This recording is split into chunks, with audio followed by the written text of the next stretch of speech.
What's up, everybody? My name is Tyler, and we're going to talk about the 10 things that we absolutely need in Modern Warfare 2 and Warzone 2.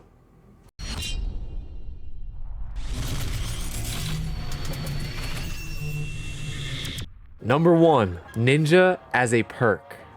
We need Ninja back as a perk desperately. It is just such a camper slash rat nullifier because they can no longer have that jump on us when they're waiting in a corner sound whoring with a baby monitor. Number 2, when somebody is jumping, they should not be able to aim down sight. Just like they made the change with drop shotters. Like when they're dropping to the ground, it changes their aim down sight to hip fire while they're dropping until they hit the ground. It needs to be the same with jump shotters. As they jump in the air, it should lower their gun for a split second, and then as they come back down, they can aim again. Now, this just should pertain to any automatic weapon. Okay, I'm not talking about sniper jump shots. That's totally cool with me. But if we're talking about an automatic or a shotty, you should not be able to aim down sight while you're jumping. Number 3, this one really hits home to me because I'm such a multiplayer guy, but in terms of the multiplayer maps in Modern Warfare 2, they really need to bring back some sort of flow. The multiplayer maps in Modern Warfare 2019 were absolutely atrocious. Those 10 maps that they had in the beginning of the game at launch were the campiest, rattiest, lack of movement maps I've ever experienced in my life. If you left a window, or if you left a corner, or if you tried to cross any street, you were dead immediately.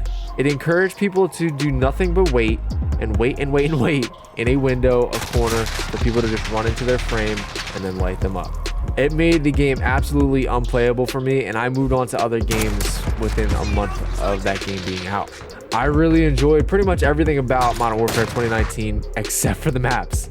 But that is such a huge aspect of the game that it totally made it unplayable for me. I love Call of Duty and I love Infinity Ward, but the maps just crushed the playability of that game for me, and it forced me to move on to other games. Number 4, the stim shots. Now, I'm not saying take them out completely. That's not what I'm saying at all. I think they're great. I love them. They're great for sticky situations where we're pinned down. We're low on health because we just got lit up running across the street with these campers sitting in a window. They're about to push us, and I could stim up, at least get half of my health back real quick and be prepared for that situation. But since it does all of that, it should not also turn you into a superhuman with super speed and enhance every aspect of your movement.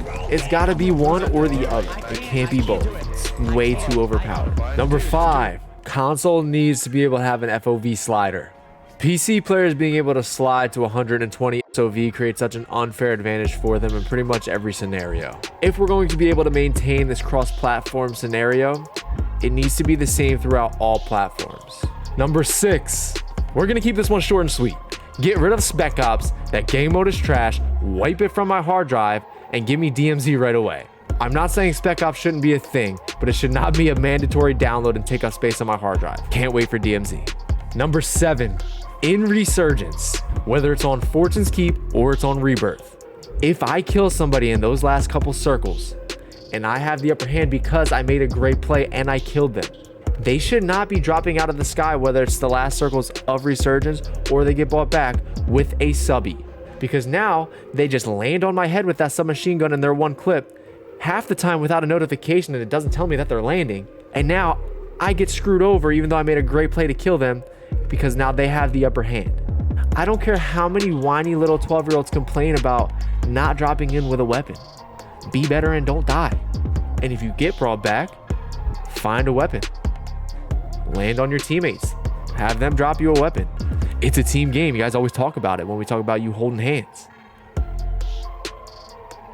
Be better.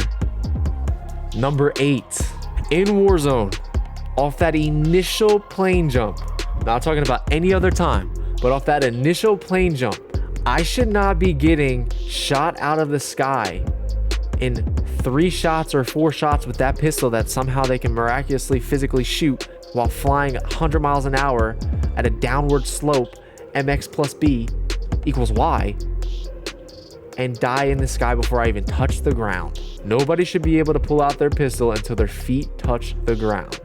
Then all is fair game. But until that moment, I shouldn't have to worry about where I'm going and people trying to shoot me in the back of my head while I'm flying through the sky. Number 9. This one goes out to Activision in general. Stop changing the meta every 3 days. It is okay for a gun to be a little bit better than others. Now, if a gun is completely broken, yeah, we gotta fix that. But if there are 3 weapons that are just a smidge lower than another weapon, leave it alone. There are 3 guns that are still viable in the game. It is okay for a gun to be a little bit better than others. People have fun with that. Yeah, maybe for the next season, change it. But you don't need to make 18 updates on the meta per season. Let a gun run through and be the meta. That's so much fun. We create so much fun memories with those metas that were long lasting. And not the broken metas like the DMR, but metas that are just a little bit better, and we love those weapons. It creates great memories. It creates core memories for us as Call of Duty players. Leave them alone.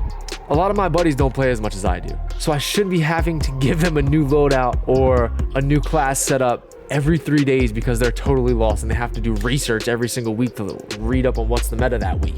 This one is actually for the casual players. Those people don't have the time to sit down and watch Call of Duty videos and figure out what the new meta is every 3 days. And finally, number 10. There have been rumors about Warzone 2 going back to the old plate system from Blackout. I hate that. Now let me tell you why. The current way that they have the plate system and the satchels, awesome, love it. There's an extra tier where you get the 8 plate satchel, and that is a step up enough. It upgrades your plate economy, and that's great.